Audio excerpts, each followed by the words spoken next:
when I first went into business, I had two mentors, Tom Hendricks and Jack McConico. Tom Hendricks owned the big company and Tom's still around. He's one of the most successful, maybe the most successful business person in Tennessee.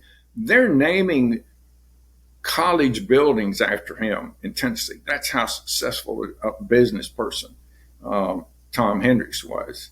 And then Jack McConico was his vice president. And it was this tremendous company. I had never seen a company so big. There were hundreds and hundreds of people there. But Jack McConico, the vice president, he was about my age at that time, and I was a kid. He spotted me, and I saw him when we talked, and it felt like I had known him my entire life. And he took me under his wing, and when we would have a meeting, he would bring me into his office. There were hundreds of other salesmen there, and he would bring me into his office and sit me down and start teaching me about business. Two words that come up fairly frequently on this podcast when we're talking about leadership, business, entrepreneurship, life even, are mindset and intentionality, which feels like it's not a word, but the intention behind what you're trying to achieve. My guest today has had a pretty remarkable career. He's an author. We'll be hearing all about his book. He'll be sharing some great stories and insights from the book, from the process of writing it, what he's learned along the way, of how he went from being the self-described worst student in high school to becoming an educator, a college graduate, and today an author and real estate investor with 50 years of experience in business. His name is Dennis J. Henson. He is extremely passionate about his book, about his subject, and about the stories that he shares with us today, as will be evident from the start of this interview. So without further ado, let's get Dennis on the show.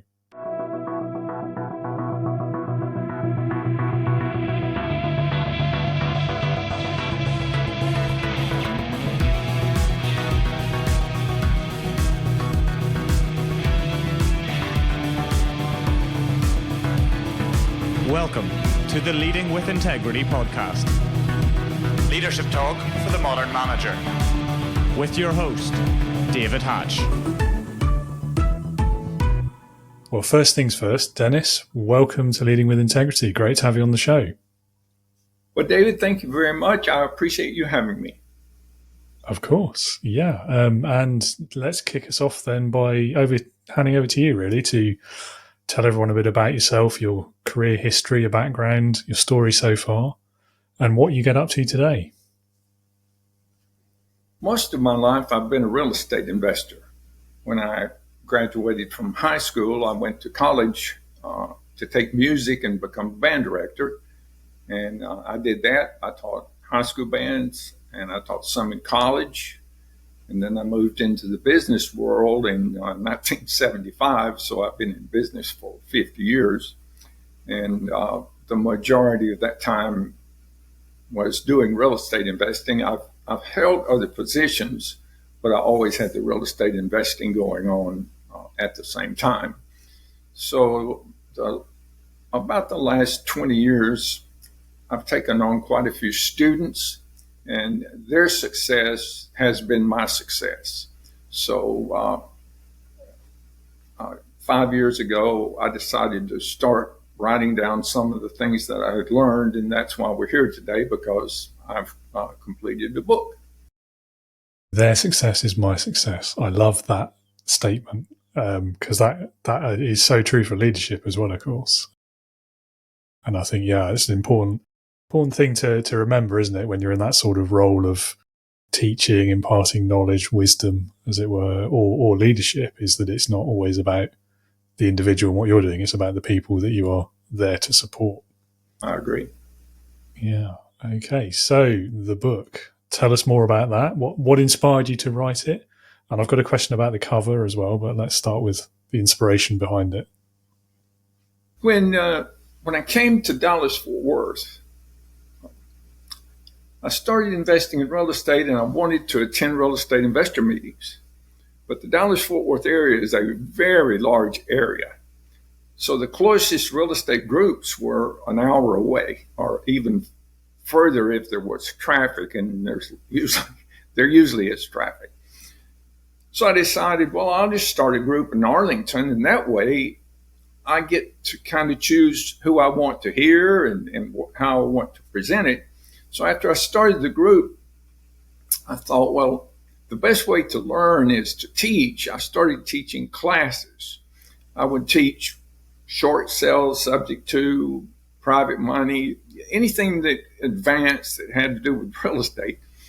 If I wanted to learn about notes, then I would schedule an elite meeting and say, Dennis Henson is going to be teaching about notes, and everybody come. That gave me a month to learn about everything there was to know about real estate notes, because I knew they were going to hit me with a lot of questions, and usually 60 to 100 people would show up, and I didn't want to be embarrassed.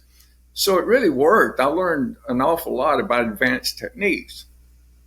One of the members came up to me one day and he said, Dennis, I'm about to retire in about 3 weeks, and I want you to mentor me. And I said, well, I would love to do that, but I really don't have time. My real estate investing business takes up a lot of my time, and the rest of my time is taken up by preparing for these classes. And he looked at me and he said, you didn't understand what I just said. He said, I'm about to retire, and you're going to train me on how to do what you're doing. And I said, well, let me think about it. He said, well, let's have lunch and then we'll discuss it. So I told my wife, Norma, I said, I'm going to meet Mike Chase, and he wants me to teach him individually, and I just don't have time. I'm going to tell him no. She said, okay.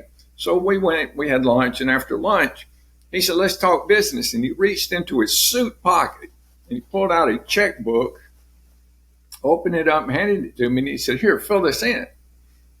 And I said, you mean the amount? And he said, yes. So I thought, I've got you now.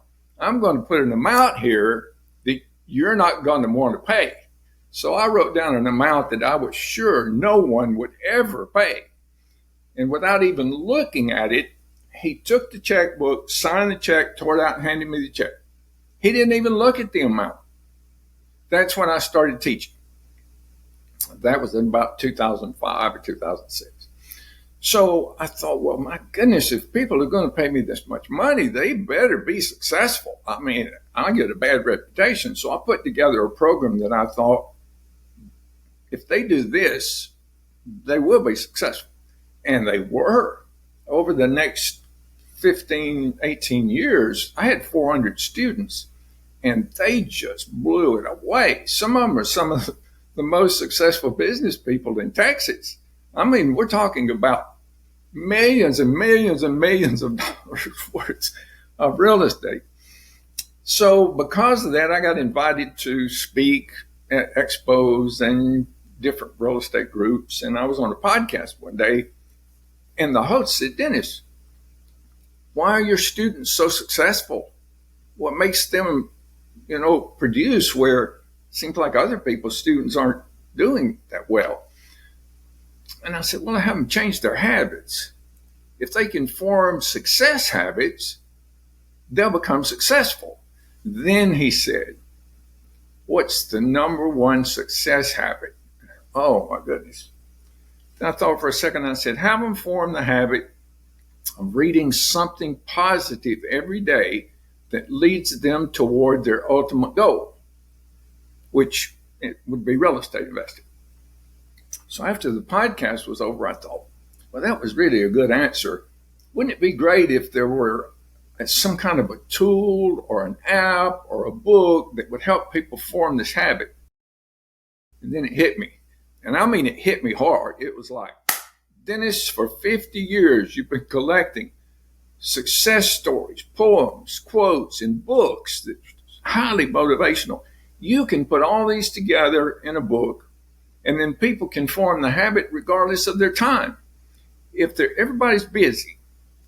So if they get home and they're exhausted and they haven't done their habit of reading today, they can open the book in the back and there's quotes. Some of the quotes are 5 words or 6 words. So they can read a positive quote and go to sleep thinking about something positive. If they have 30 minutes between meetings, they can read a short story. If they have 5 minutes, they can read a poem. Or if they go to the airport, they have 3 hours, they can pick one of the books that's listed in the back, which is a 50-year collection of books that really motivate you. And they can read for hours. So there's no excuse. So I thought, well, I can do this, in a couple of months, I'll have the book and it'll be ready and we'll go from there. Well, 5 years later, the book was published because I had 100 stories. I had to eliminate half of them or pick the best ones. And then I had to go back and prioritize the book and I had to go through, and I wasn't an author. So I had to learn the whole process. So it took 5 years, but the product that I came out with was so good. I was on a podcast about 3 weeks ago with a publisher. This guy prints hundreds of books. He prints books for people. He held my book up. Let's see if I've got a copy here. He held my book up like this. And he said, "This is the nicest book I've ever held in my hand." Now, that was from a major book publisher. And it is nice. I owned a printing company one time, so I know about papers and I know about binding and I know about, embossed covers. And so I really went all out. This is a gorgeous book, the deluxe copy. And it's priced normally for a hardcover book. And then I also have it in soft covers so that people can afford it. And it's on audio book and an ebook. And Dave, if it's okay right now, I'll just give the ebook to everyone watching in, if that's okay with you. Absolutely, yeah. I'm not going to say no to that.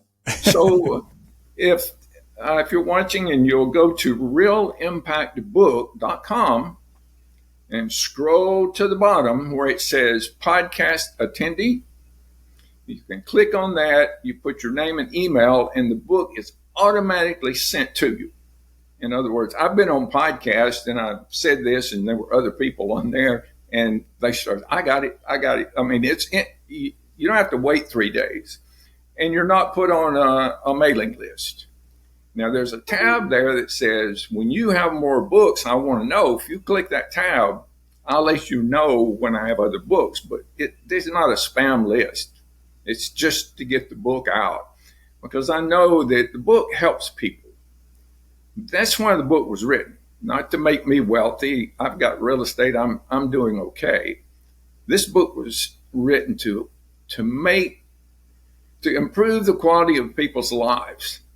And it really does. If you go to Amazon and read the reviews, there are people there saying, "Oh, this book just came at the right time. I really needed this." So apparently it's doing pretty well. It has more than 100 reviews and a 5-star rating. So I'm pretty proud of that. I've won several awards for it, but I hope that you'll take it. I hope everybody will get one and think of 2 or 3 people that it will help. Give it for graduation, give it to people in nursing homes, give it to groomsmen at weddings. They're wonderful gifts. And it's, very affordable. Where you're going to get a super nice legacy gift. My aunt gave me a book when I graduated from college in 1973, and I still have it on my bookshelf. People do not throw away nice books. It goes in their library. So this is a legacy. If you want someone to remember you, this is a great book. Hope that answers that question. Absolutely. Yeah, no, I definitely empathize with that. I don't think I've ever thrown away a book. I'm a book hoarder. I'm not so good at reading them all, but I'll get there one day. All right. Yeah, so there's a couple of things in there that you said that I absolutely loved, like the anecdote about if the best way to learn something is to teach it. Like, that's so true, isn't it? Because you feel that immediate pressure and the desire to kind of lead it by example as well, and you want to know that what you're saying is real and true and accurate, so you've got to go and study it yourself in great detail. Right. Well, there's actually more to it than that. When you actually teach, it attaches differently to your brain than just taking it in. When you're giving it out, then it's a deeper learning. And I find as well, I don't know if you found this, but you learn from the people you're teaching as well. They'll always have a different perspective on it, or they'll know something you don't, or they've read something you haven't seen yet. And it's, so absolutely. And it's really good fun as well, I think, when you get it right and the class is open to it, it's really good. And then, we covered the other thing I was going to raise, which is about the power of reading. It's it feels a bit to me, I don't want to say a dying art, because I think a lot of people are still writing books, aren't they? But it feels like the physical book and the literature of it, the whole, that sort of ethos behind it, isn't seen as important as it was even when I was growing up. I don't know what your perspective on that is as an author as well.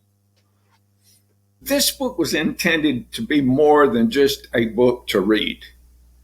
It's a system, because first of all, to use the system in the book, you have to decide, what is it I want? Who do I want to become? What do I want to do?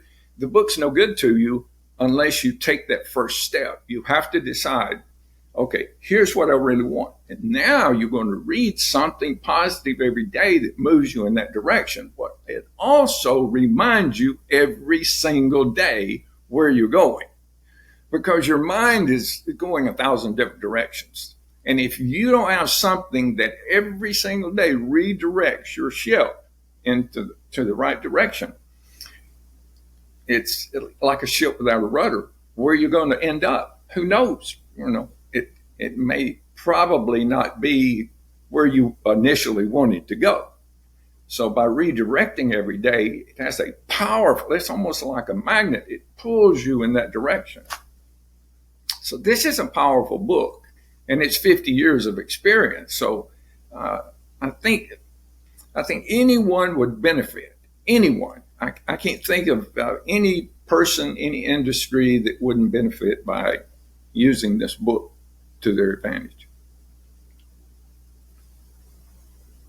Well, fair enough. I mean, it's touching on things like, well, mindset, of course, but that intentionality aspect as well. Because I mean, there's a lot of people, I think we've probably all done it at some point in our lives. We tend to lose the direction, that sort of the go with the flow mindset, which, on its own in isolation, there's nothing necessarily wrong with that. But if you have big ambitions or any ambitions and you want to achieve something, you're not going to do it by just going with the flow, I would suggest. Maybe that's biased, or I don't know, but you're right. That's just the law of nature. Well, there is that, yeah. Unless you just by luck or convenience, you just happen to be in the right river and it's going the place you want to end up anyway. Well, if your desire is strong enough, you don't need something to redirect you. If you have a burning desire, you wake up every morning heading in the right direction anyway. But most people don't have that burning desire. They don't understand that that's something that needs to be cultivated. This book will help them cultivate that. Okay, fair enough. And so the artwork on the cover, speaking of burning desires, is it Aladdin's lamp, or? It is. Let me show you a picture. Whoops. Yeah. Can you see the lamp? I can. Yeah. I mean, I'd seen it before. I did my research, but okay. So what's the significance of the lamp then? Tell us the story. It's a mystery. Here it is. You have to go to realimpactbook.com, and up in the left-hand corner, it says the lamp mystery. You have to go to the website to learn what the mystery is, and you'll enjoy it. It's really good. It's an audio recording, and it's also written out, but it's an amazing thing. It's about a very powerful. Well, I'll give you a little hint. Have you heard the story of Aladdin? A young man. Yeah. He found that he purchased an old lamp and he was cleaning it, and then he found that it had magical powers. That if he rubbed the lamp and told the genie exactly what he wanted, he could have anything that he wanted. So you probably thought when you heard that story, well, that's just a child's story. It doesn't have anything to do with reality.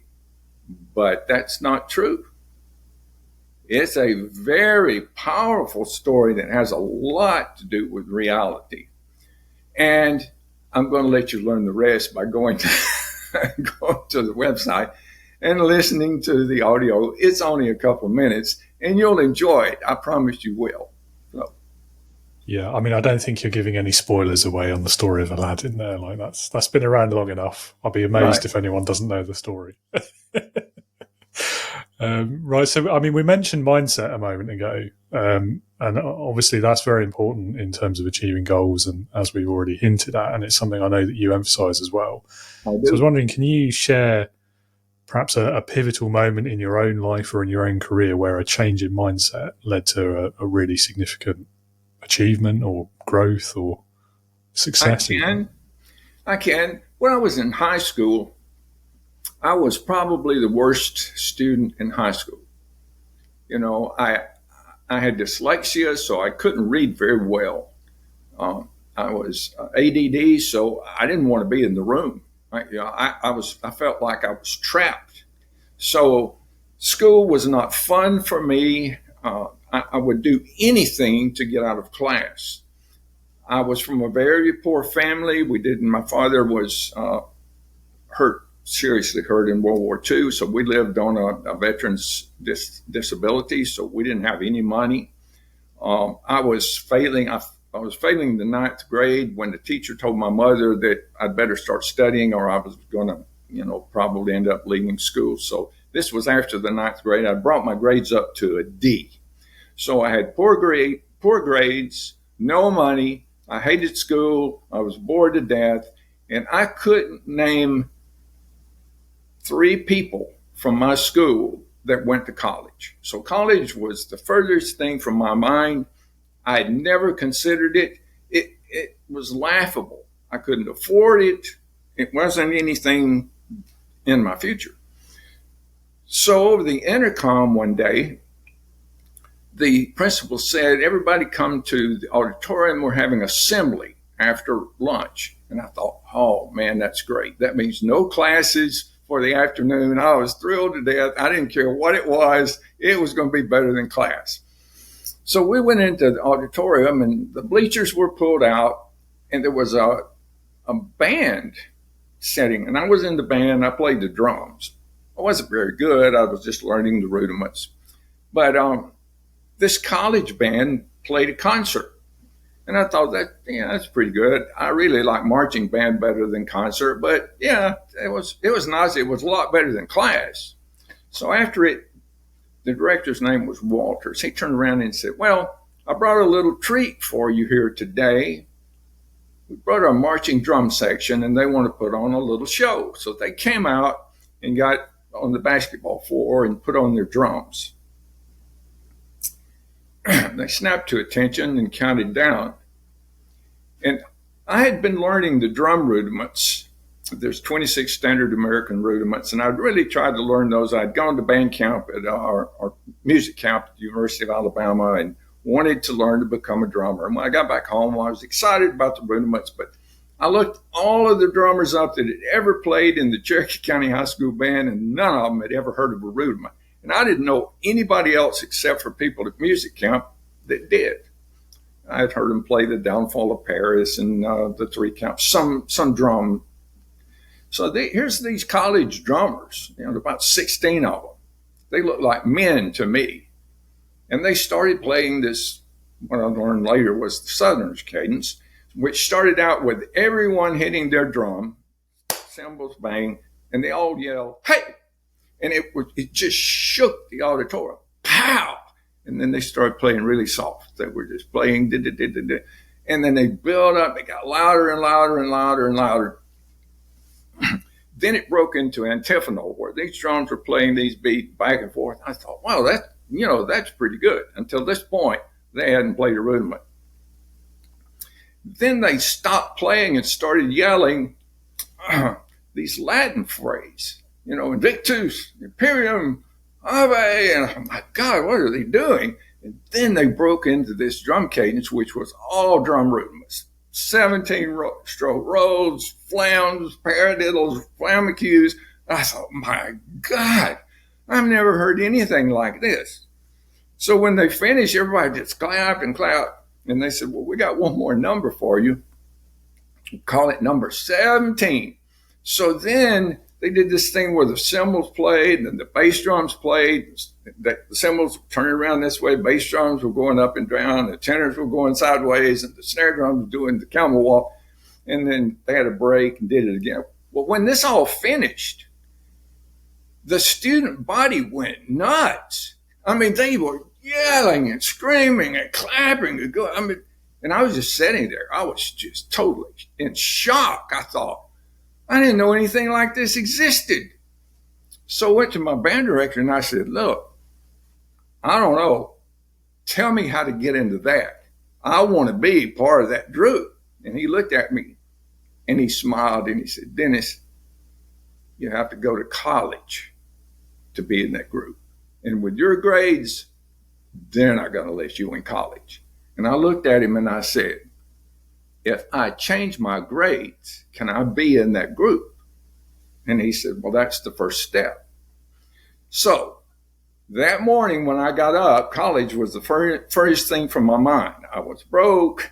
I didn't have the grades. That afternoon when I went home, I told my mom, I'm going to college and we're going to figure out how to do it. So to make a long story short, 3 years later, I was in college. And I became a member of the Jacksonville State University drum section. And I became the section leader. And before I left the school, I was the drum major of the band. So you can, something can come and change your life, or you can change it yourself. When I went into business, I started with a large business out of Tennessee, and they gave me 3 books on the first day. They gave me Think and Grow Rich, Success of Glenn Van Method, and The Greatest Salesman in the World by Og Mandino. When I read those books, I had another earth-moving experience. I was a different person. I couldn't wait to get in front of a prospect because I knew I was motivated. I was going to be successful. I was going to make a lot of money, and I did. I made so much money. I went out and bought a house. I bought a Mercedes-Benz. I got married. I mean, I had all the toys any 27-year-old boy could have. So life can change in an instant, and it's all here. When this changes, your life changes. That's why this book is so important. It can help you change the direction of your life. It can help some young person. One of the things on the website is Help the Children. There's a charity. You click on that, and if you give a little bit of money, all the money that goes into that charity is to purchase this book for young people in disadvantaged communities. Every penny goes toward that. Get them the book. Get it in libraries where the schools can afford to have good books, to get it in adult centers, nursing homes, disadvantaged children. This book will change millions of people's lives. And it can change yours too.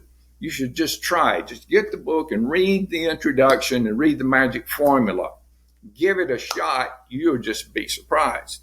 And the very first part of the book is testimonials from my students. I didn't know, I wasn't an author. I didn't know what to put in the first part of the book. Somebody said, well, you need reviews. I haven't written any books. So they said, well, maybe get a testimonial from someone. So I contacted my students and they sent me testimonials. So someone came in one day and said, Dennis, I read your book. I just loved it. I said, oh, great. Which story did you like most? And they said, the story about the little girl from Brazil that could hardly speak English, who became extremely successful.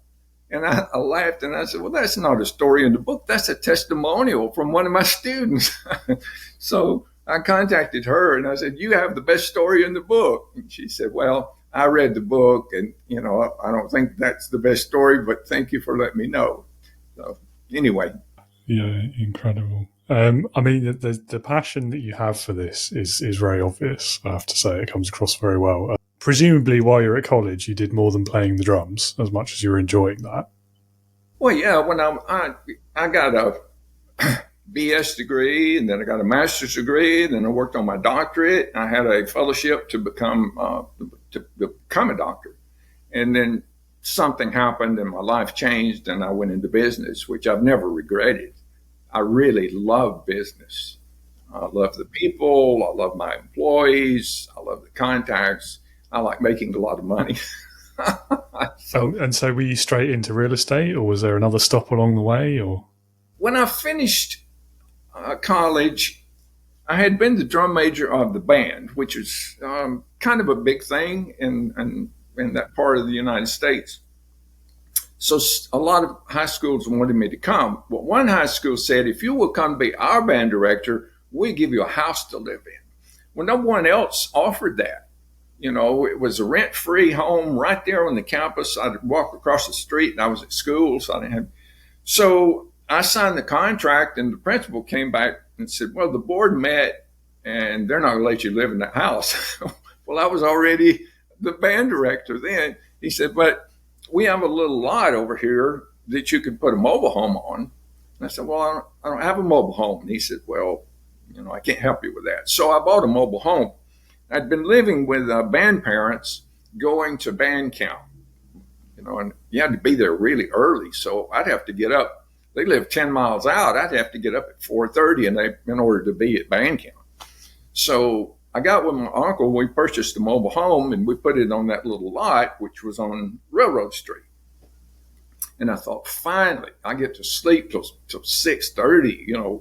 And that's wonderful, because I hadn't been getting any sleep. So the first night in the mobile home at 3:00 in the morning, I found out why they called it Railroad Street. This locomotive came within 8 feet of the mobile home, and it was shaking. I almost fell out of the bed, and then it blew its horn, and I thought, oh my God, this won't work. So I went and bought a house. So that was in 1970. That's when I started investing in real estate, because I rented out the mobile home, and my real estate investing career has grown from then. Bit antisocial of the train driver, I have to say. But okay, so I mean, changing topic slightly then, although I think it is still relevant to a lot of your experiences and the work that you've done over the years. What advice would you offer to a new leader, first-time manager, new business owner even, who might be experiencing those quite common problems of self-doubt and low confidence? I'm so glad you asked that, David. The answer to the question is here. It really is. So if I walked into that one, didn't I? Yeah, if you're experiencing self-doubt or want to have a change in your mindset, get the book, read the introduction, and read the magic formula, and sincerely will help you. Because, well, if nothing else, the list of books in the back are super powerful for a business owner, or for a salesman, or for someone that needs a little extra motivation. It's Real Impact 1 does not have all of the books I wanted to put in it, but I've got Real Impact 2 coming out, Real Impact 3, so you'll have a series. If you start reading the books in the back, you'll never finish, because I give you enough books to last you the rest of your life. And I also give you, what to read about. You don't just read about business, you read about health. You read about relationships. It has a whole list of things and people. I couldn't put all the people in the book I wanted to that were interested. So what I did in the back of the book, I said, well, read the autobiography of, and I put about 50 people there. And then I said, well, do research on these. And I put another 50. And I said, read about these things, these events that happen throughout history. They're very interesting, Pompeii, all of the wonderful things that happened. That wasn't wonderful, but it was interesting. So the book inspires growth, and it does a lot of things. It unlocks hidden laws of nature that you never thought about before, especially in the quotes There's some quotes in there that just knock you down. And there's some poems in there. When I read this book, I've read it 1,000 times. And when I have a podcast where they're featuring one of the stories, I listen to the story again, and the tears still run down my eyes, because part of the criteria for being in the book, it had to be, the story had to be cathartic. Just before I read this book, I read again The Greatest Salesman in the World by Mandino, and I thought, well, I want to write like he does. He's great. In a couple of places in the story, a tear came to my eye, and I thought, if my stories can make a tear come to people's eyes, I'll have a winner. And so everybody that I talk to, I say, "What, have you read the book? Did any of the stories move you?" And every time they'll say, "Oh, yeah, that story here, this story made me cry." And I thought, well, I've accomplished my goal. I feel like I have to ask you, like, what's your favorite book? Like, what's the best or most impactful book you've ever read? Well, that's a hard question, because I know, I've right? listed, a number of books, and they're all my favorite. I think probably the most impactful book was Think and Grow Rich, because it was the first one. And I hadn't read a self-help or motivational book before that. And to me, it was just brand new. But the one that had the most impact on my life was probably The Greatest Salesman in the World by Mandino. The story's great, but the scrolls in the back, I adopted those scrolls. I said, I'm going to do this. And David, the funny part was, I didn't even understand what they meant. Most of them made sense. I'll greet this day with love in my heart. That makes sense. And then the others, then one of them said, I will multiply my value 100-fold. And I thought, here, I'm a brand new salesman in a new territory. I don't know anybody. I'm just going out making sales. How can I multiply my value? I didn't have any idea what that meant, but I made it a life search, and now I know. And that's in one of my next books called The 7 Secrets of Success, and it tells you in great detail how to multiply your value 100-fold. And before this interview's over, you'll probably know anyway. Yeah, excellent. Well, I knew it was a difficult question, but I liked the answer as well. So thank you for sharing those. That's some good tips for anyone's reading list straight away. Let's move on to the subject of leadership then, because that is, after all, the purpose of Leading with Integrity, this podcast. So really interested, I think, to hear the answer to this first one on this topic. Okay. Which is, so from all of your career experience so far, from those decades in business, from everything you've done before that as well, what's the biggest leadership lesson that you've learned in that time? I had the privilege of attending Jacksonville State University during the years that Dr. David L. Walters was the band director. And that band was so far ahead of any other band. You can still go back on YouTube today and find recordings of that band back in the 60s and early 70s.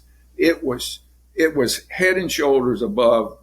I could have gone to the University of Alabama. I could have gone to Auburn or, anywhere and gotten to be in the band, but I wanted to be in Jacksonville State Band because it was great. And I challenge you, go, anybody that's listening to this, go on YouTube and search the Marching Southerners and play a couple of those halftime shows, and you'll still be blown away. I mean, they got over 500 people in their band now, but back then we had maybe 150. But the band director had a unique style of leadership. He rarely came to band practice. He never came to sectionals. I mean, you didn't see him. So how did he have such a powerful, wonderful sound and these great shows that he put on? He did it through delegation.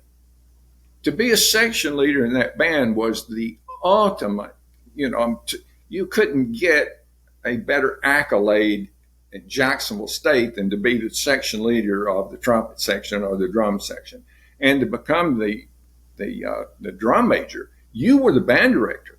As the drum major at Jacksonville State, you called the practice to order. You warmed the band up. You told them when to start. You told them, when to start over, where to go. You were the band director of the Southerners. And when it came time for the games or the parade, the band director didn't even shout. You didn't even know where he was, because we did it ourselves between the drum major and the section leaders. And that was a great lesson in leadership.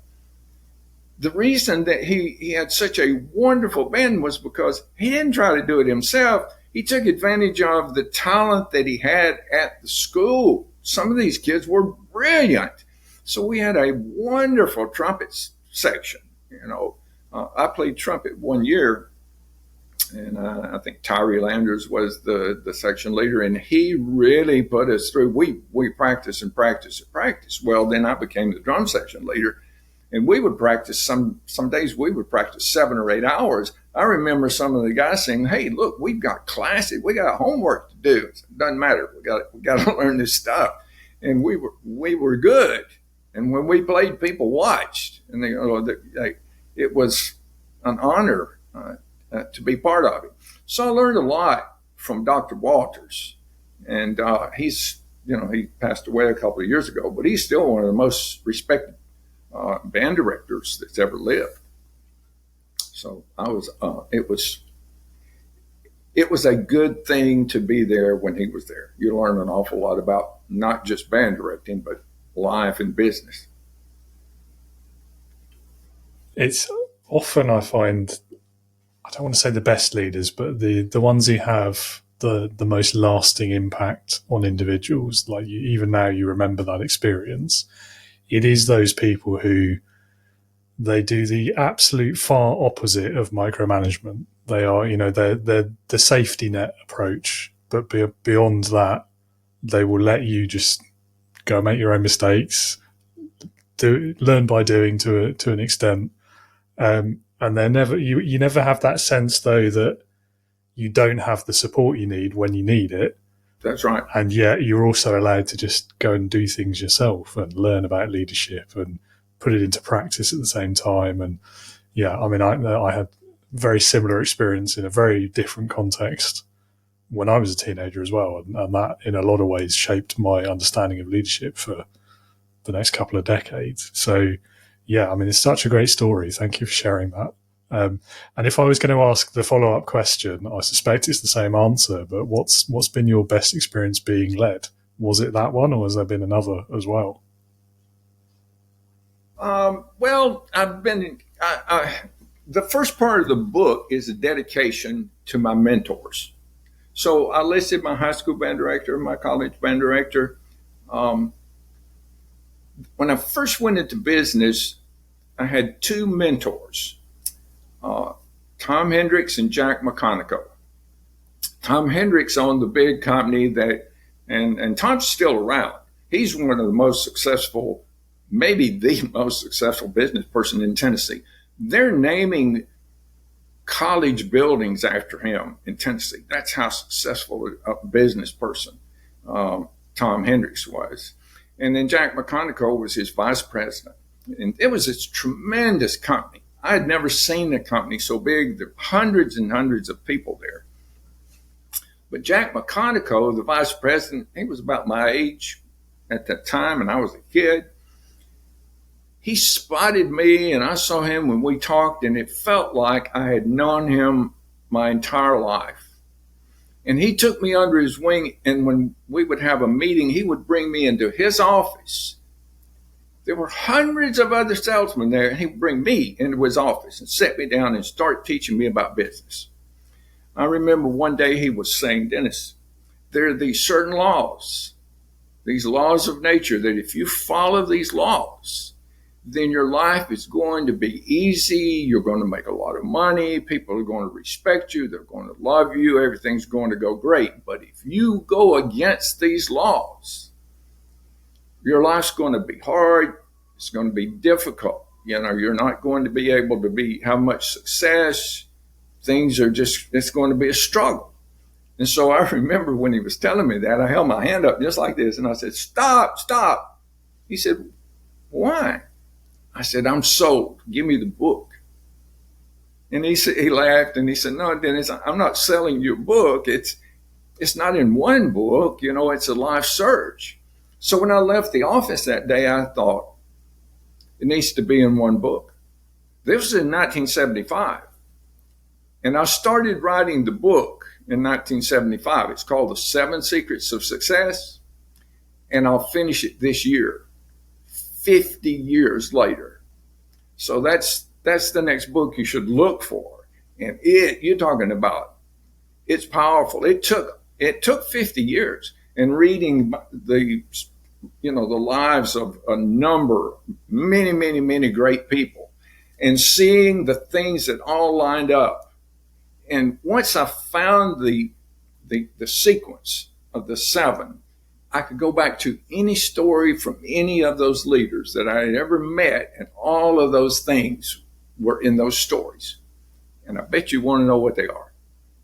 I can tell you the 7 secrets, or you can look online. You can just Google Dennis Henson 7 secrets. But the first one is get your mind right, which is what we've been talking about. All right?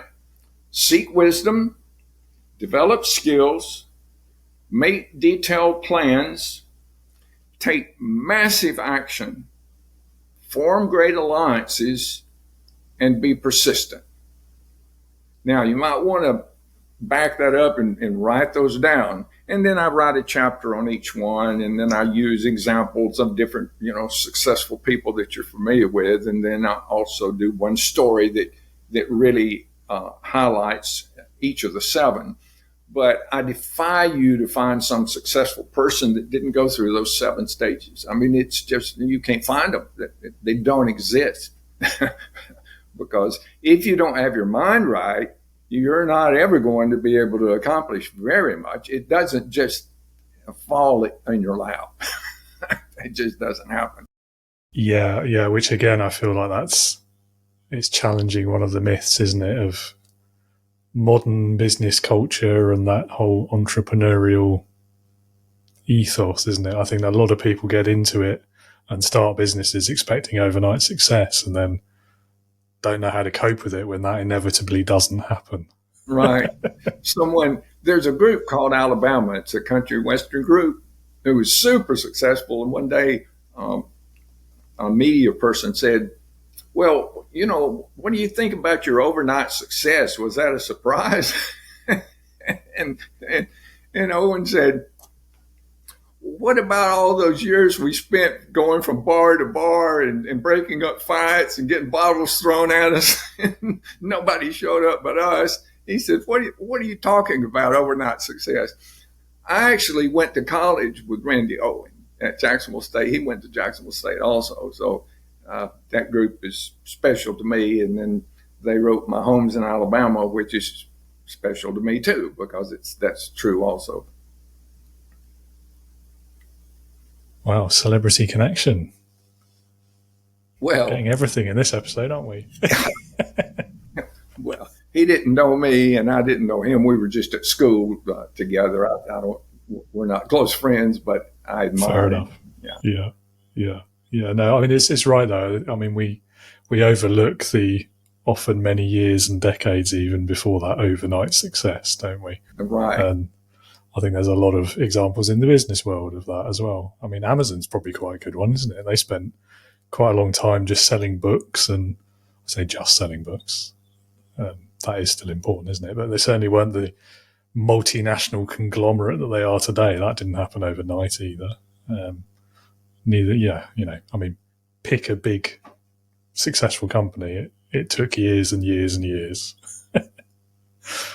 Yeah, well, even if it happened quickly, it was because they brought someone who had already gone through all of those problems and put them together, and they had the knowledge to make it happen quickly, which is really a good idea. That's one of the things. Form great alliances and multiply your value. The way you multiply your value is you take someone else and use their value, get them to work for you. And one of the things I do in my business, I use a lot of VAs, and then I have a staff. I have a wonderful staff, and pretty much all I do now is just make lists. Do this. I make the list and prioritize it, and then I know they're working on the most important thing, and I just keep passing those out, and things get done. Yeah, that's a good point. Another lesson of leadership there is no leader succeeds alone, do they? It's all about the people Absolutely. around you. So, well, they may, but it's going to be a much harder road. I don't know. I'm a skeptic on that. I don't think you can do it alone. He says, as a solo business owner. So one of the 7 secrets is form great alliances. Absolutely. And if you want to get through, if you want to become successful, you got to do all 7. Definitely. And I think that's where having the wider network and the support culture, I suppose, even if you are a business of one, there's ways to find that elsewhere. Great. Okay. This, I think, I don't know. This is either going to be like a really difficult question or really easy. I'm not sure which way it's going to go for you, so I'm just going to ask it and we'll find out. If you could start your career over again, is there anything you would do differently? Well, of course, there's things. I've gone over my life a number of times. I was offered the position to become the college band director at the University of Georgia Tech. And at the same time, I was being offered a fellowship to get a doctorate at the University of Mississippi. And then this big company offered me more money than I'd ever dreamed of receiving. So I could have gone in any of those directions, and I would have probably had an interesting life, but I wouldn't have the wonderful wife that I have. Probably I wouldn't have the dog that I have. I love my dog.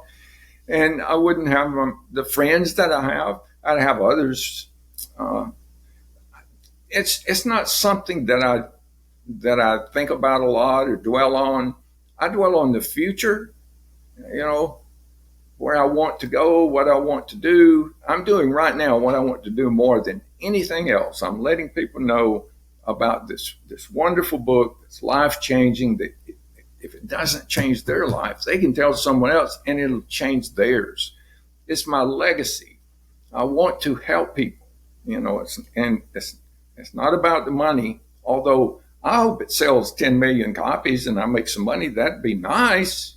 But I would rather that it would reach 10 million people and help them, because I'm not going to be around. I'm 77. I won't, 30 years from now, I'll be a memory, but the book will still be here. I listened to a recording of Napoleon Hill, and he was talking about the new book that he'd just written, Think and Grow Rich. I thought that's funny. It's new. I often wondered, did he have any idea of how many people, business people, that he would touch? And in that speech, he said, this book is already helping thousands of people, and over the years, it will help millions more. So he did know, and I think, well, did Socrates know that years and years and years after he's gone, hundreds of years, people will still be quoting him? Did that ever cross his mind? I don't know. But I'm telling you what, it's crossing my mind. There's things in this book that's going to change people's lives, and I'm going to be gone, but I'll still be connecting with them through my thoughts. It's interesting, touching on a topic there. I was talking to someone else about this recently, this idea of legacy. It's my contention that in the internet age, I think we're all going to be remembered a lot longer than we might assume, because it's there forever, isn't it? Barring some apocalypse where electricity and the internet cease to exist, it's there for all time, effectively, isn't it? Right. So, which I find quite comforting, actually. I don't know about you. I do. I think it's great. Yeah. As for whether people like Socrates thought they'd still be talked about thousands of years later, who knows? I don't know. I mean, could they have conceived of the sort of society and technology that we have today? Probably not. Don't know. It's an interesting one, though. All right. Well, Dennis, time has been flying. I have to say, of all the guests, all the people I've met, you're probably the one that embodies the most the phrase infectious enthusiasm. Well, thank you.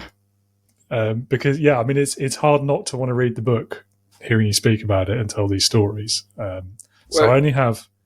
Sorry, that reminds me of one thing. I'm always looking for ways to become more successful. And I was listening to something on YouTube, and they were interviewing this guy who'd worked with super successful authors. And they said, well, what's the one thing that all super successful authors have in common? And I thought, oh, what is this? I want to know. And he said, they all believe in their book from deep in their soul. And I thought, I got that. Yeah, definitely. And it comes through. I think the other aspect of it, I mean, I don't know what makes a successful book. I've never written one. But I do feel like it's got to be about more than writing it just to make some money. And I think, again, that's something that we really get from you is it's not about that. It's about changing lives. It's about helping people. And I think that matters as well. I think that makes people more likely to buy the book, paradoxically. Right. At least it does for me. Let me pass on something positive. It feels good to help other people. And I'm going to tell you something that'll make you feel good. If you read a book that you really liked, think of the last book that you really liked. Go to Amazon, find that book, and give that person a 5-star rating and say, I like this book because you will make their day. They probably spent years and years and many, many more hours than you ever can imagine putting that book together. And you're going to give them a pat on the back, and it's going to make their day. And you're going to feel good the rest of the day. And while you're there, if you get a chance, maybe you can look for my book and give me a rating too.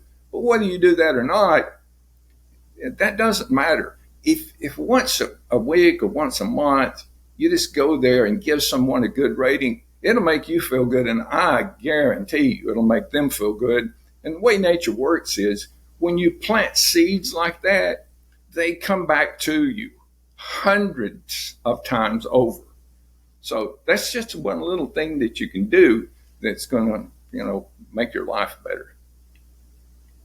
Absolutely. And it works for podcasts as well, by the way, guys. Anyone in the audience who... Great tip. Leadership Heroes. Right, well, Dennis, I've only got one question left for you. This one's usually my favourite one. It's called Leadership Heroes. So if you had to pick one person, it could be anyone you like. They could be alive or dead, past or present, even fictitious if you wish. But it's got to be someone who, in your opinion, would perfectly embody leadership. So who would that person be for you and why? Well, the only reason it's hard is because you said one, because I have so many. I've already mentioned Dr. Walters, and I've already mentioned Jack McConaughey and Tom Hendricks. Each of the people in the book had such inspiring stories. Mary Kay, Arnold Schwarzenegger, Sylvester Stallone, Abraham Lincoln. That's a powerful story. So you're right. It's a hard question. I don't even really know that I can give you a definitive answer, but if I have to, it'd be David L. Walters, the band director, past band director at Jacksonville State. He was an amazing person.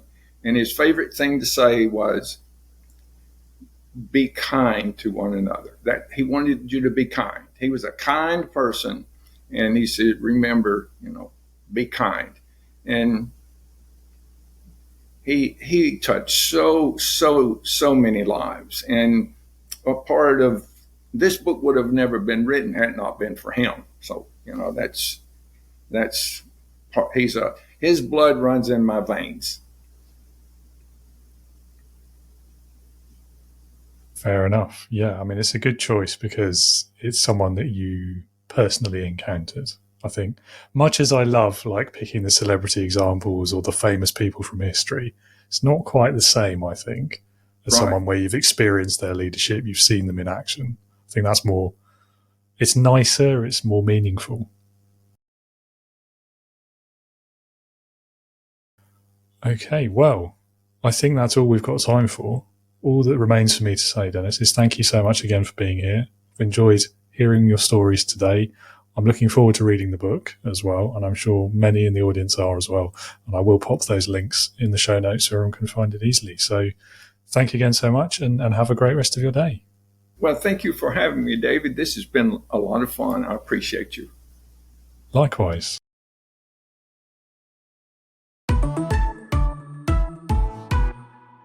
Thank you again to Dennis for his time and his conversations today.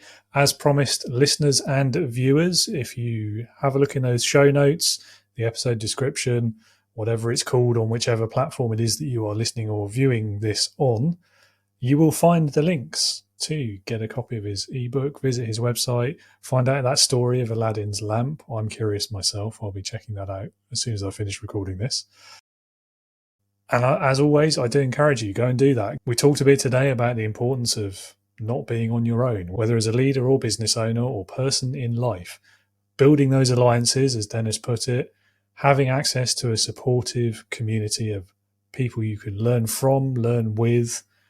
And hopefully, if leadership is something you're focused on right now and you're looking to improve that, you're looking for support, resources to help you get over some of those challenges that we all face in our journey as leaders, then please do pay a visit to my website as well. It's www.leadingwithintegrity.co.uk. On there, you will find resources such as a Leadership Heroes quiz. Identify your own leadership hero. They are sci-fi themed, I'm afraid. Fair warning. You can also register for a leadership values workshop, which I run every 3 months. The next one is coming up very soon, actually. But you'll find details on that link. And of course, you can come and join us at the Integrity Leaders community. It's an online first leadership focused community for new leaders, first time founders of businesses, and managers seeking to learn more about how to get the most from their teams. So if that sounds like you, head over to that website, hit that green button. It's everywhere on the website. You can't miss the big green button, and that will take you to the sign up page. And if you have any questions, my LinkedIn profile link is also in the show notes, so drop me a message. Happy to have a chat before you sign up for anything. I think that's everything. Join me again next week for another great conversation about leadership and more. I'll see you then, and until I speak to you again, remember to be a leader, not a boss.